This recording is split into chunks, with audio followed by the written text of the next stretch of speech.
Before we begin the episode, I would like to thank our sponsor, Chin Up Goggles, the new generation of vision training. Its simplistic design eliminates downward vision, improving a player's spatial awareness, anticipation, skill acquisition and execution. The findings have been supported by scientific research in CIT, now MTU. Be sure to visit chinupgoggles.com for more.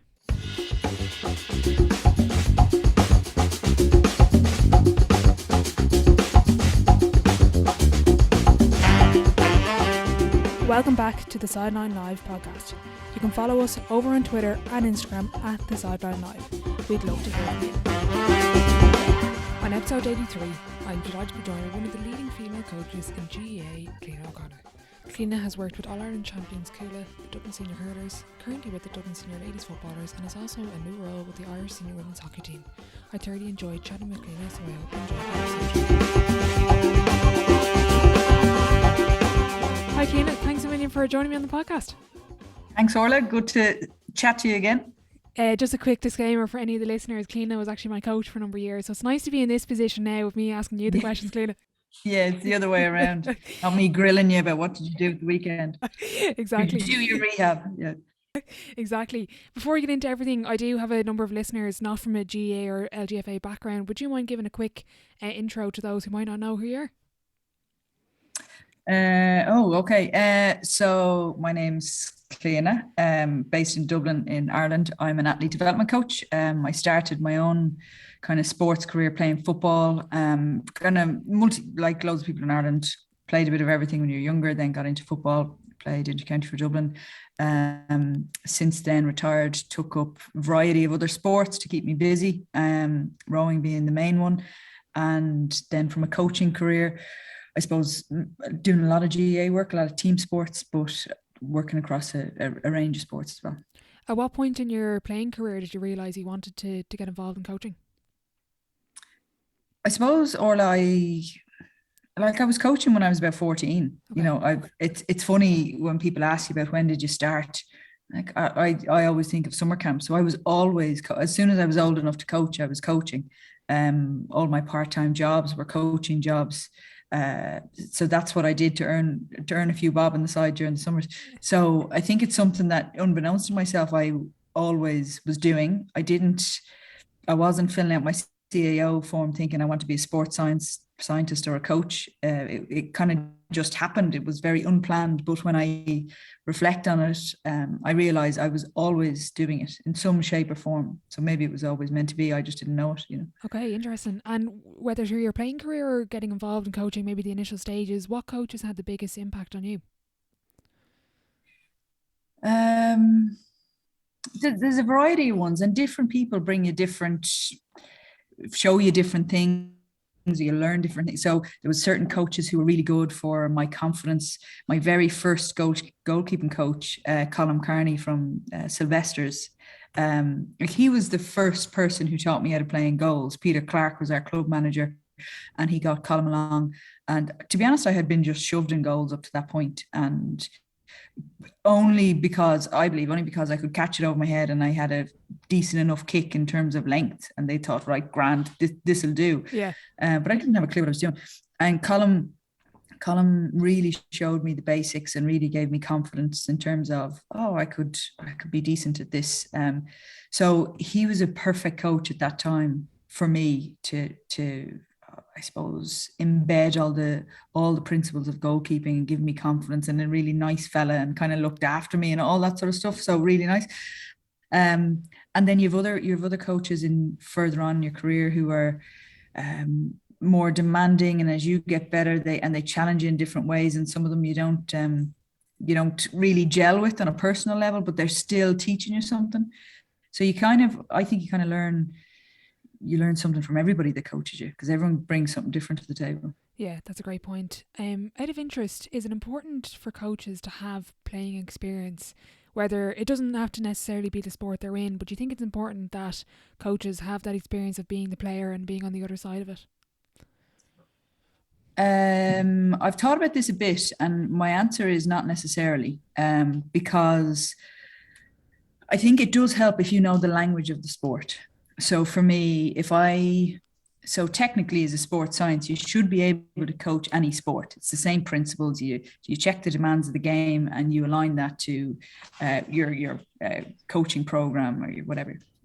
But if you know, in terms of communication with the athlete, if you know the sport and you've played it and you know the nuances and you know the language, then you can communicate better, I feel, or it's easier to communicate. But do you necessarily have to have played? No, I think it helps. And I think if you haven't played, you need to do your research and you need to learn the language, and you need to be really clear about how you're communicating.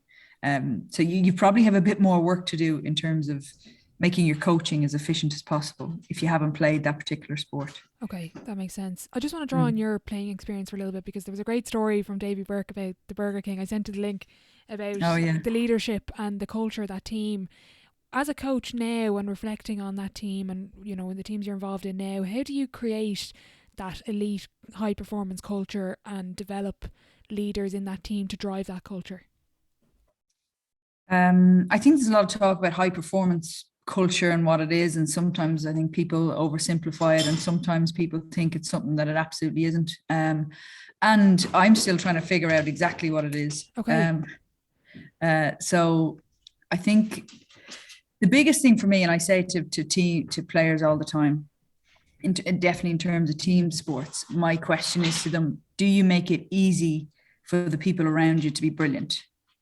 So as a team sport player, do I pull out the best? Do I give people the opportunity to shine? Do I make it easy for them? So if somebody is doing something that isn't aligned to what the team desires, how do you? That's going to happen. So how do you engage with it? How do you do it? How do you deal with it?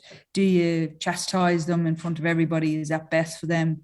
Like where is the win here? Your job is to make them better. So sometimes just a quiet word and a bit of guidance, and especially new people into an environment. I listened to something recently, and they said the best cultures in the world, or the strongest cultures in the world, are really good at welcoming people.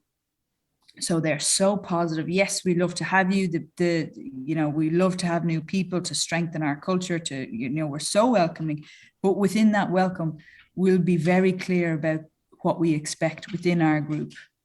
So we'll show you the ropes. We'll spend time getting to know you, letting you get settled in. But then when you know what's expected, you better live up to it. You better play by the rules. Yeah. And I think that's important, because often new people come into an environment and they're not really looked after. It's like sink or swim. And that's not really fair, I think. Mm-hmm. So as a coach then, how, obviously as a player it's different, but as a coach, how do you make new players feel welcome in your squad? I think the personal connection is important, to try and simple things like make the effort to stay low, make the effort to chit chat. For me as a coach, there can be 101 things going on in your head before a session. Really basic stuff, trying to be prepared and clear in your mind about what you're doing. So the last 15, 20 minutes before the session, you're not rushing around trying to get things set up or draw out your diagrams. You're actually just talking to people.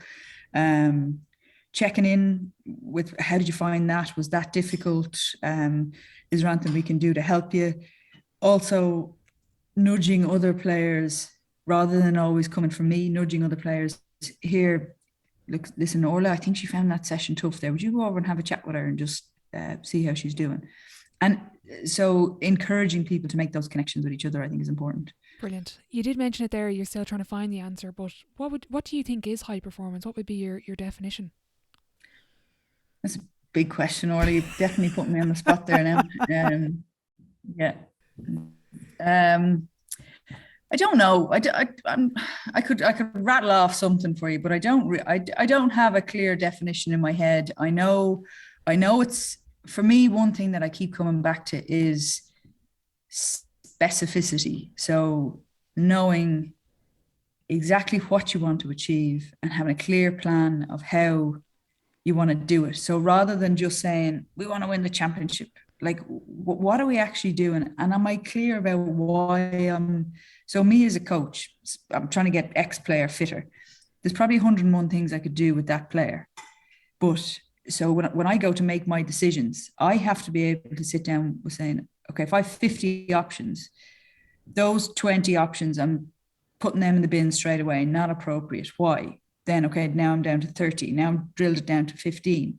But I have to be able to justify and understand, why am I making the choices I'm making? So that the clarity, I think, is so important in high performance. And I definitely feel, and me included, sometimes things get muddy because we're trying to do too many things. There's so much data available in sports science, and you're like, God, what numbers am I supposed to be looking at? But sometimes it's actually really, really simple. Brilliant. And we tend to overcomplicate it. I know that's not a definition, and it's maybe a little bit waffly. No, that's a great answer. No, that's a great answer. For you, Cliodhna, why do you coach? What do you get from it? What would you see as your purpose? My purpose. Again, Orla, bloody big question there. What is your purpose? I told you I'd be grilling you. Yeah, I'm in the confessional box here. What is my purpose? I coach because I like doing it. I coach because I like the adrenaline. I like the pressure. I get great satisfaction when people perform. I don't really compete. I try and compete myself in different things, but I don't have a massive amount of time. So the next best thing is coaching someone and they're competing. Now you could challenge me, my vicariously living through the people I'm coaching maybe, but I get great satisfaction of seeing people perform really well, doing all the work, making the best plans, and then sort of let go of the reins, throw them out on the pitch or on the field or into the arena and seeing what happens. And kind of at that stage in my role, you're nearly crossing your fingers and going, okay, let's see what happens this Sunday. Yeah. You're trying to be as prepared as you can. So there is a great satisfaction in that. I love kind of the sporting endeavor, you know, the value of sports. So seeing somebody who, you know, it just gets to play and play better and try and improve, and it's just very satisfying for me. And how do you think you've evolved? You know, you mentioned there you started at 14, but since you've really taken coaching seriously, and maybe even after your playing career, how do you think you've evolved as a coach? What is the biggest, if I was to video a session now and kind of mic you up and compare that to, say, 10 years ago, what would be the biggest difference there? I would say the biggest difference is I think I'm probably quieter now, maybe. I think I'm more conscious of it not being about me. I think, you know, as a player, being a goalkeeper, you're ordering people around, or being a captain. You definitely were anyway, Cliodhna. Yeah. Won't be git. Midfielders, why aren't you running? Because we're wrecked and you keep kicking the ball 40 meters away from us. But I think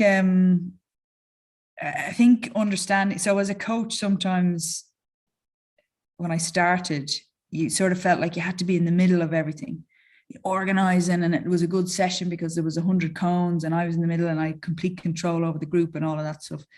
And I think as the teams get better and as I've developed as a coach, I think trying to take a step back and giving more ownership to the players and less of me and more of the players, I think trying to draw more out of them. That I think that's, but also knowing when you need to step in, because you can't just, I also made the mistake of, here's a good example. I was coaching a boys minor under 21 team or something in the club. And I was on the sideline and I was saying, well, I'm not going to tell you what to do. You know, we've done our training, out you go, play the game. And I thought this is great. They've got to make their own decisions on the pitch, etc., etc. So here's me thinking about my coaching handbook. This is player-centered coaching. It's wonderful. They were incredibly frustrated. We're not getting any direction from the line. This is not my job. You're the one playing the game, but we don't know what we're doing. So they were used to getting a lot of direction from their previous coaches, you know, dictating a lot of stuff. And it's because they were only just coming out of underage, you know. And I was acting as if they knew exactly what they're doing. But the reality is that was too big of a jump. So I had to say, all right, in this scenario, yes, it would be great if they could make all their decisions themselves and they knew exactly what they were doing. And I didn't have to do anything. But in this scenario, they need more support from me. So I've evolved I'm getting better at understanding when I need to step in and take control and support the players and be kind of, no, this is what we're doing, this is how we're doing it. And then when I need to step back and let them at it. Okay. Because at different times, both of those things are appropriate. It's not an either or. Okay, that's really interesting. I really like that. How have you upskilled as a coach? How do you continuously learn? What kind of sort of courses do you go on? You mentioned kind of books there, even podcasts. What do you use to upskill? Various things. Books and podcasts, obviously. I find I end up I have stacks and stacks of books, be it memoirs, novels, whatever, or very heavy sports science books. The reality is my lifestyle at the minute, I tend not to get from start to finish in anyone. So podcasts are easier, because who isn't making podcasts these days, Orla? So podcasts are handy driving to and from training. Online courses, all of that. There's a lot of information out there. There's a lot of stuff you can sign up for. I'm in my second year of a professional doctorate in DCU. Oh wow, I didn't know that. Yes, yeah. So that's a big chunk of upskilling and challenging. In elite performance and sport. So okay, that is. So it's good. It's great. There's a nice mix within the cohort in the group that's doing it. Yeah. But it's definitely a challenge because it makes you interrogate everything you're doing. Okay. Why you're doing it and how you're doing it. That's interesting because I've seen, I think, a couple of posts about that course, and the variety of people on the course is brilliant. But for you, have you looked at other sports much? And if so, what have you taken from the various sports? I've looked at a few. I suppose over the last couple of years, I've worked with a couple of individual athletes from different sports for different particular reasons. Then in last year, I took over the under-21 or national development squad for Irish hockey, the women's hockey team. And then a couple of weeks ago, getting more involved with the senior team. So that was interesting. I'd say I played hockey for my transition year in secondary school, and that was about the height of it. So it's a team sport. You get the principles of team sport, but something totally new. Tournaments, very new. They play numerous games within a week. So it's not like a GAA calendar where you build up, you drop down, you build up, you drop down. It's tournament competition, which is different. So that was interesting, seeing a different team sport. And then I suppose you're always observing, aren't you? You're always observing different cultures and different sports. Because every sport has its own as its language or culture. So you sort of what works in there and would that work here? And because it doesn't always work elsewhere. And what are the common training principles or modalities that people use in different sports? So it's interesting. Speaking of teams, you're involved with Cuala. What was it like going into that team? A team that was successful and were going places, but to bring them over the line, what was that like being involved in that setup and that culture? It was great. I mean, it was in one way a successful club is something kind of special in the GAA because the club is so important in the GAA. Cuala, very tight knit club out in the south side of Dublin. A huge amount of energy around that hurling team. Very, very tight community. So there was a lovely feel. Most of the players were in the same school together. They were really, really close. So it was a privilege to be allowed into that space as an outsider, and enjoy that and enjoy the feel of it. It was again very satisfying because the guy that was there before me did a fabulous job and everything was improving. And I suppose when I arrived, you're just trying to, just trying to tweak small things. Like so much stuff was right, and it's only small little bits and pieces that you're trying to improve, or particular players that you're trying to improve, and maybe make a little bit faster, a little bit stronger.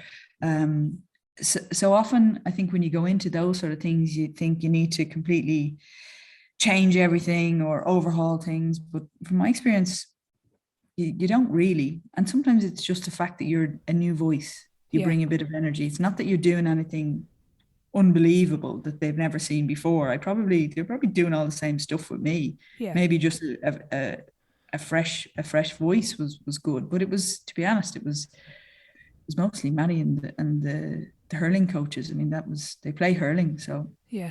What's it like going into a male-dominated team and sport? I'm not just even speaking about Cuala here. You can draw on other teams, and being a female coach, what's that like going into that environment for the first time? The first time, I think one thing I learned early on was that you have to do it your own way. So what's the stereotypical S&C coach? I took over in Cuala. The guy that I took over from was, I don't know, 6'5" or something. An absolute gent, like massive guy, towering over me, big booming voice. So he had such a huge presence, right? Yeah. So he could barely raise his voice, and you'd hear him a mile down the road. So he had his style of doing things, and I remember kind of learning early on, and that is a good example. Like, I was never going to be able to do it like him. I was like, I don't shout and roar really unless I have to. Or I you did it me now. I approached them. I did, yeah. Well, that's you won't I go needed it. That was. Yeah. But you know what I mean? That you have to figure out how to do it your own way, and you can't presume that just because this role is usually done by fellas, that you have to do it in that sort of a manner, or that you have to try and fit in. Your job is to get the best out of people, and your job is to make people better athletes. And however you can do that, do it. And if that is in inverted commas, softer approach, now whatever softer means, I don't know. I don't think I'm soft in any way, shape, or form, but I don't how would you say, like, overpower, as I say, like shout and roar people. I think just an open, honest, eyeball to eyeball conversation is the most powerful thing. Yeah. And that's so. Have I been aware of it? Sometimes you are. Has it had any impact on my career? I don't think so. I think once you're clear about why you do what you do, and you're clear and confident in how you approach your job, then I think it's okay. Brilliant. When you go into let's say a GA team now for this conversation, but when there's a panel of 35 players, say, and you've got 15 players playing on the day with 5 subs, and you've got probably, when you've got 35, if you're playing a 15-on-15 game, you have 5 subs there. How do you keep numbers 27 to 35 motivated when they're putting in the same commitment, the same level of training, the same sacrifice as the starting 15? That's a brilliant question, Orla. And that is one of the biggest challenges in team sport, and especially as you go up the levels, because the reality is, if you're running an intercounty team, most teams now have their first team, and a lot of them have this development squad type structure running as well. And trying to manage all those people is really difficult. And the reality is, when you get to that level, it's hard. And there is no way around the fact that you need 30 plus in your training squad to have quality training. You're always going to have 1 or 2 people who are stepping out of things, etc. So you need, if you're playing in-house games, you need 30 plus, but you can't take 30 plus on the bus to Crow Park, and even those who are on the bus to Crow Park can't all play. Yeah. So there is no way around that other than, from a physical point of view, trying to keep people, you call top up or catch up running. So if you don't play at the weekend, you still go and you do X amount of physical work so that you maintain the same level as those who played. Because let's say I'm number, 20, 22, and I didn't get any game time at the weekend, and then the next day I didn't get any game time again, and the person who I'm competing with for a place has got 2 quality games under their belt. So their fitness is on the up. So for me, my job is to keep everybody ready, so that person who played those 2 games, let's say they get injured, all of a sudden number 22 has to come in and replace them. Yeah. But if they've so they're already on the back foot because there's obviously a reason why they're not starting. Mm-hmm. And then if I've let their fitness drop down, they're even worse, But the problem is when you say to somebody, okay, you didn't get played in that championship match and they're disappointed, and now you've got to come and do extra running with me. It feels like they're getting a double whammy. Yeah. Am I being punished here, or what's the story? So the motivation is important. And I think it's, again, based on that clarity, saying, look, this is reality. Girls, boys, whoever they are, this is reality. So do you want to fall further behind, or do you want me to help you stay on top of the fitness? So when and if you do get the call, you can do an unbelievable job for those 15 minutes. Or if somebody gets injured on the Friday night before a game and you get called, right, you're in on Sunday, you need to be just as fit to make your point. So there's kind of no way around it. Yeah, that's brilliant, because I actually asked a couple of people for questions, and you know who it is, but somebody said that you were the difference maker for them. They weren't in the plans in 2017, and a year later they were because of you.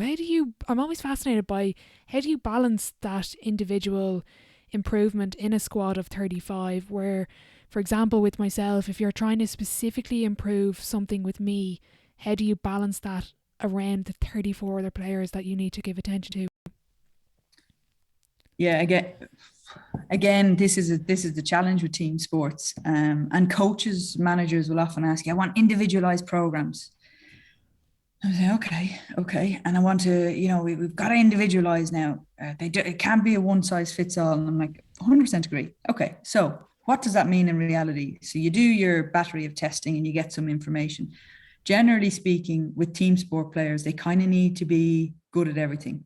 So you need to have good fitness, you need to have good agility, good speed, good strength. So you're never going to be, you just have to be pretty good at all the capacities. Mm-hmm. A good, well-rounded athlete. What you will find is some people will naturally, their super strength will be their speed. Maybe they're not that great at endurance, so they've got to stay on top of that. Now, so that's all fine. A textbook. And of course, if I had 5 individual sessions a week with all these 35 players, of course you could do individual programs. But again, go back to reality and go back to logistics. You've 35 players, you have 3 pitch sessions, and you've 1 gym session. And there's one of me and there's 35 of them. So how in God's name do you do all those individual programs? The reality is you don't. The reality is you try and pick a time where you get to, and preseason is a good place for this, because I get a bit more time in preseason. But like if I asked a manager saying, okay, can I take 45 minutes of this 90-minute session, and I want this group over here doing this, and this group over here doing this, and this group over, they'd say, no, we've got to play the game. You told me to get them faster, and they need all this technique work. Well, no, we've got a game on Sunday. They've got to play football, or they've got to play hurling. So it doesn't work. So I think 2 things. Preseason, when you have more time, and the longer you're with people, the better you know them, the more you can make those judgments. So if you're with a team a couple of years and you know a player really well, coming into preseason, you kind of know, okay, this is where you are in your trajectory, and you make those changes straight away. And then outside that, you're looking for opportunities within the season to say, okay, can I take on a Tuesday night, can I take these 6 players, because speed is there, or agility is their limiting factor. Yeah. So I'm either going to meet them early, or I'm going to keep them back afterwards and even do 10 or 15 minutes. And that happens on a Tuesday. And on a Thursday or a Friday, the ones that really need endurance, I say, okay, can I meet them, keep them for an extra 15 minutes after the session to add on a bit. Mm-hmm. But that's reality is that's about as good as you're going to get, in my opinion, based on reality of what actually happens. But I do think that where we potentially miss a trick in the GAA, or where we can improve, is our off season and our pre-season. And not that, I'm all for players having a balance and letting them off and doing their own thing, all for it. But it's that, and because the season's now getting more condensed, the inter-county season. So once you're up and going and you're in the league, you need to be kind of pretty much fit Yeah. You know, you can't have this massive issue that you need to deal with. So I suppose supporting players when we're not in season and we're not playing games to stay on top of whatever they need to do, or give them a bit of guidance. You tell me you really want to get better your endurance. Well, you know, the 2 months before you come back to us, if you tried this, I'm not going to police you. I'm not going to force you to do it, because we have to give them some freedom and some autonomy and all that. But maybe I think there's something we can do a little bit better on that front. So would you nearly make the argument that should we train in GAA terms, should we train more in the pre-season and we're training too much mid-season because you don't necessarily have the time, or even like if you're trying to play a match on Sunday, you can't be working on some of the stuff that you've just mentioned. It's more beneficial in the off-season. What do you think of that? Well, I think especially with the condensed season, and if we're trying to, in some ways, you've everyone saying the demands on inter-county players are too much, you know. So of course you could train 7 days a week in the middle of the league, but we're not going to, you know, and that's not the vision for the GAA. So when league and championship starts, the game should be front and center. Now, of course, you can manipulate training, and of course you can incorporate some stuff, absolutely. But I think that from an athlete development or an S&C point of view, if we can get players to arrive at that sort of collective, when the collective season starts, in generally speaking, better condition, there isn't as much pressure later on. And I think we have to know what that looks like. I think that doesn't mean you're kind of whipping guys every week and saying, okay, we're in the gym 3 sessions a week, 3 months before we go back collective training. They'd be like, oh my God. Yeah. But if you have your culture and your motivation right, and you're saying, okay, work on this in your own time, they're competent in the gym, they're competent trainers, they're educated, that's just giving them a bit of support. Most people are doing stuff anyway. If you're an inter-county player, you're keeping yourself fit. But it's just usually season ends, everyone goes their separate ways, people go on holidays. Sometimes the S&C coaches change, so there's no transfer of knowledge into the next season. So I think we can just do, and I think players would appreciate it. Then you arrive back at collective training and you can really focus on the game rather than worrying about running up and down from the blue cone to the red cone, you know. Mm-hmm. When you do structure a session, do you focus more, and I'm interested, it'll obviously change your pre-season and in-season, but do you focus more on your strengths or the team's strengths or the team's weaknesses? It depends on how big the weaknesses are. Okay. So I suppose the way I try and visualize it or explain it to athletes of any, and this applies to a team as well. So, you know, like a hot air balloon. Yeah. So, and you pull the thing, and the flame heat goes up and goes in. The flame goes up. Yeah. So how I visualize it is that balloon that carries the basket is your strengths. That's what you're good at. That's why you're an inter-county player, and you've got to keep heating that, keep that going to carry you up, right? And then, you know, the things that hang off the baskets, the weights, they're your limiting factors. So everybody has some of them. So as a coach, you're trying to figure out, okay, what are the strengths? And we feed that, because that's why we're good. We keep feeding that. And then all these little weights in the baskets that's hanging on the basket, you're saying, well, what is the biggest one? If I could cut one of those, that would make the biggest impact and that balloon would fly even higher, what would it be? And then trying to balance that the whole time. So not trying to cut every single rope. Just pick what's the heaviest weight that's holding this balloon down, and make that my priority with the team or with an athlete. But always keep heating the big balloon. Mm-hmm. I really like that analogy. Out of interest, when you're talking to a player specifically and you're giving feedback, is there any particular structure or technique you use in giving feedback? I know some coaches have a particular way that they like to speak to players. I wouldn't have a structure. I think for me, honesty is the most important thing. And it is the thing that you asked me earlier on about how I've evolved. Trying to be as honest as possible. I definitely found sometimes conversations uncomfortable before. Not wanting to tell a player you're not fast enough, or you're not good enough, or having those or you're not really putting it in, you're kind of a bit lazy. using kind of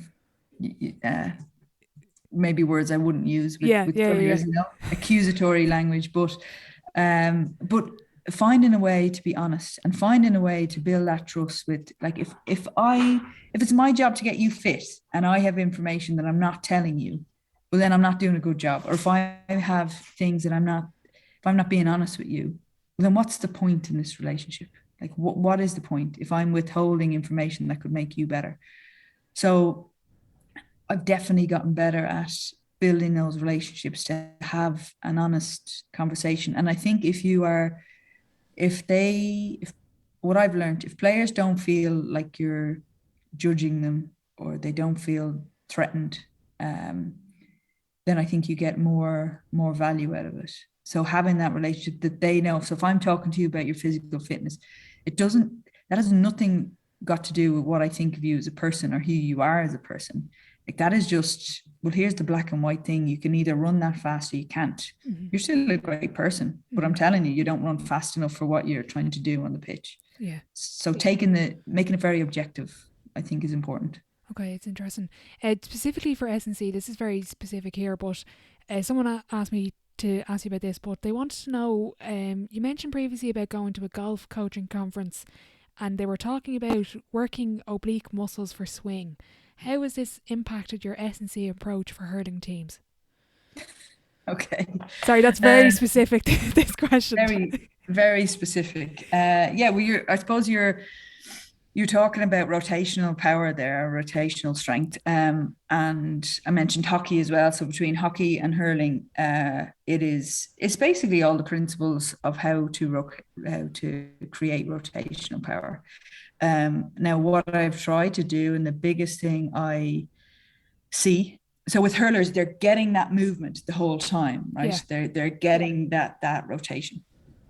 But where I think we can make a bit of progress, or I've seen it in both rotational sports, is more the kinetic chain. So in golf, your feet are planted on the ground, and it's how the power transfers up through knees, hips, shoulders, out into the hands, out into the club head, which results in club head speed. But that's a very controlled movement. Your feet are planted on the ground. It's very controlled. Mm-hmm. So they have a particular way of producing power. Now, my question is, and what I'm always thinking about is, in all the variety of positions of a hurler on the run, front foot, back foot, how do you use that kinetic chain? How do you use your hips especially to create more power, more force to get out through the arms and into the hurl? Same thing with hockey. So it's, in many ways, there's plenty of rotational power exercise, rotational strength exercise in the gym, but it's nearly a skill. It's not nearly a skill, it is a skill. It is a skill to figure out how you use your whole body to create that power. Okay. You're back involved with the Dublin Senior Ladies team. What's your role with that squad at the moment? I suppose the role is sort of overseeing all the athletic development. And what's it like going back into that team where previously you were a player, and there's obviously still, I don't know how many, but there's still girls there that you would have been teammates with? It's great. It's great. There's a few of them all right. Sinead Ahern, Lindsay. There's a few. Carla for a little while. Carla's changed a lot. So when I was playing my last couple of years, Carla was the young pup on the team. So she's changed a lot now in terms of her leadership. Yeah. It's very good. I don't think I could have been involved in the team previously from a coaching point of view. Yeah. Just because not enough time had passed, and I'm opinionated. So I think for me, even trying to coach people you would have played with, I would have found that difficult, because you have people you'd be better friends with and all of that. I don't think I could have been objective. Yeah. So I find now, even though I know, like, I've known Sinead 20 years now, but I could be a lot more objective just because more time has passed. Okay. So I've really enjoyed it. I've really enjoyed being around the group. Would have had a lot of respect for the group over the last number of years, not only their achievements, but just how they carry themselves. I think all that stuff is really important. So I'm enjoying it, and I suppose I'm again really privileged to be back within the circle. one of your former teammates, Denise Manston, is now involved in the minor team. Are you thinking maybe a link up at some stage, getting back together with part of management? You never know. You never know. We both have to earn our stripes first. So, yeah, that's fair enough. Tactically, do you think there's anything that, like, the game has obviously evolved a lot since you played, but do you think there's any particular tactical play or anything that would suit the game that we're waiting to see? Like, the men's game has evolved a lot. I think the ladies' game is going to evolve, and I'm looking to see what is that next evolution. Another good question. How is it going to evolve?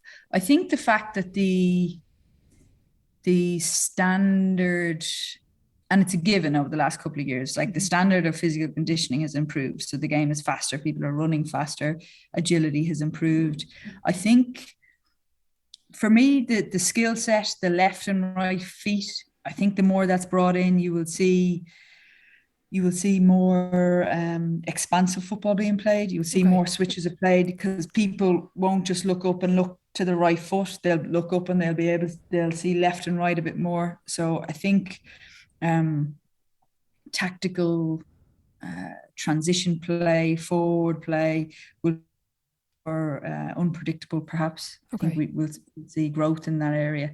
I also think we'll see more kicking. We'll see more kicking from distance as just players, both technically and physically, improve. That should start coming to the fore now. Okay, very good. For all the players you've coached, played with, played against, could you break down the most common characteristics of the most successful and most driven players you've seen? Okay, that is a tough question. Right. The most common characteristics of the most successful players. Yeah. Okay. Well, attention to detail is one. Knowing specifically how and why they want to get better, and being uncompromising in that. No, this has to be better. No, this has to be better. You mentioned Denise. I remember myself and Denise having a meeting with Liam Moggan, who was involved in the team. I think it was 2010, and we were given out about something, basically. And then during the meeting, we questioned, I think Denise questioned, are we just being, she said, am I just being moany here? Am I just nitpicking? And he said, his answer was very interesting. And I remembered it. He said, no, and not at all, Denise. Only dead fish go with the flow. And that stuck with me. And he said, you need somebody who will ruffle feathers, who will challenge, who will keep everybody on their toes. That's really important. And that stuck. That's probably, I don't know, what is it, over 10 years ago, but that definitely stuck with me. So sometimes that person who challenges all the time, who teams can be like, oh my God, would you ever give over? You need that piece. So you have that type of uncompromising character. I guess you also have the other character who that piece of, and someone can have both these characteristics, but that bit of making it easy for people around them to be really good. So it's not, so they're so conscious of themselves within the group. They're always looking left and right, thinking, what do they need? How do we work together? They're collaborators. They inspire people around them. I think that's too, for team sports. Like, team sports are difficult because yes, you've got to look after yourself, but you've got to be so cognizant of the group. And some people are very suited to team sport. So those two things. And the other one is, and athletes talk about this all the time, is the what would you call it? I'm trying to use a word that isn't resilience. Now I've used resilience, but the thick skin. You're not going to win every game. You're going to get a good few punches in the nose. You're going to trip up a few times. How tough are you? Because at high level sport, it is definitely not easy. Do you get a niggly injury? Do you lose? Do you miss a penalty? Do you make an absolute howler of an error that costs the game? Is it just a bloody hard in your lifestyle? Yeah. You're working a part-time job, you're trying to get to training, or you're a shift worker. Noelle Healy, being a doctor, working shift work all hours. Tyrone Colleen at the minute, radiologist, working mad hours, trying to be elite footballer. it's hard. So how can you take all that? Can you take all of that stuff and keep going and keep enjoying it at the same time? It doesn't burn you out. How do you measure success? And for you, really, what would be your definition of success? Yeah, well, I suppose the definition of success is whatever you want it to be. So you have to know where you're going. So if you're number 27 or if you're on the development squad, your short-term success is be a starting player or impact the team or get on the senior team. Or so we can all say, oh, we want to win All Ireland, we want to win a World Cup, we want to win an Olympic medal, whatever it is. Of course, that's the big outcome. But again, elite sport, if that's your only measure of success, then you're it's very, very, very narrow, and you may never ever get that. So I think, and this is the thing about elite sport that is sometimes the most challenging for athletes, because you could have an unbelievably successful career and never win the big prize, and yet you're always striving for it. So in some point, if you win the All Ireland, you want to win 2, you win 3, you want to win 4, then you want to go for 5 in a row. So is anything ever good enough? So you've got to be comfortable with the consistent striving for something better, but also have some sort of contentment in, I do it because I enjoy the day-to-day process. Once again, I'm absolutely not answering your question. I don't think I am at all. You just have to come back on again, Cliodhna. Yeah. So there's 2 parts. Knowing everybody wants to win whatever the big prize is. So that's an easy answer. Success is an All Ireland final, grand. Yeah, okay. That's simplified it. But when you break it down to, as an athlete development coach, is my only marker of success if this team wins an All Ireland final? Could I do an amazing job and they still lose? Is that possible? Under who judges that? So I have to always give myself evidence of, am I making these people better regardless of the sport? Are we going in the right direction? Am I doing all the little things that are under my control to do to make these better? Because I can't control everything. I'm one person in a backroom team of a team sport with other oppositions who want to beat us. So, I'm not going to win every day and every game. That makes sense. We're going to fly through the sidelines, Evan, because I know you have to go. It's the same 7 questions for every single guest. Question 1, what is your favourite quote? My favourite quote, and I won't get it right, but it's, oh my God, blank. Mary Oliver is the name of the poet. And it's something along the lines of, when my life is over, I want to look back and say that I was married to amazement. That's that one. Nothing to do with sport. Yeah, that's different. I've never had that one. I actually really like that. Question 2, what's the best sporting event you've been to? And you can pick one as a fan and as a player. I think you cannot beat a kind of stadium rocking game of hurling in Croke Park. Can't beat it. I've been to a few. Brilliant. Question 3, what's been the biggest setback or challenge so far in your career, and how did you react to it? I'm not going to give you a specific one, but I'm going to give you uncertainty. So uncertainty in, as I said, I didn't plan to be a sports scientist or a coach. So uncertainty into, God, am I doing the right thing? There aren't many jobs in this. How do you make a career out of it? So all of that stuff of, it's not as easy as, I want to be an accountant and now I'm an accountant. All of that was very challenging. How did I get over it? I kind of just put the blinkers on and ploughed on, really, and said it'll all work out in the end. Brilliant. Kind of on the flip side then, what's been your biggest achievement on or off the pitch? Don't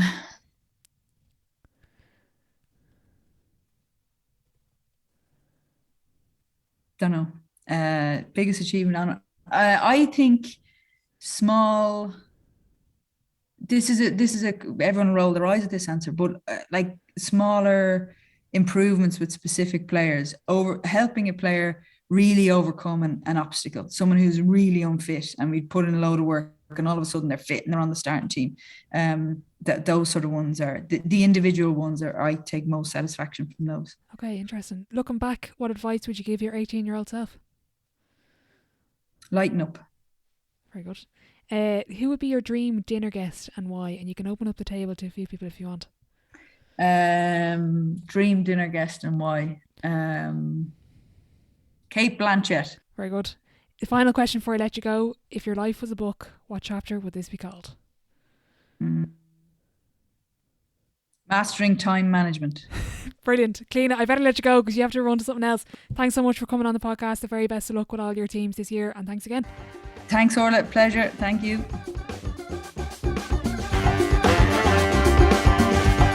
A massive thank you to Cliodhna for joining me on the podcast today. I thoroughly enjoyed our chat, and personally I took a lot away from it. If you know of any coaches that should feature on the podcast, be sure to send me an email at thesidelinelive@gmail.com.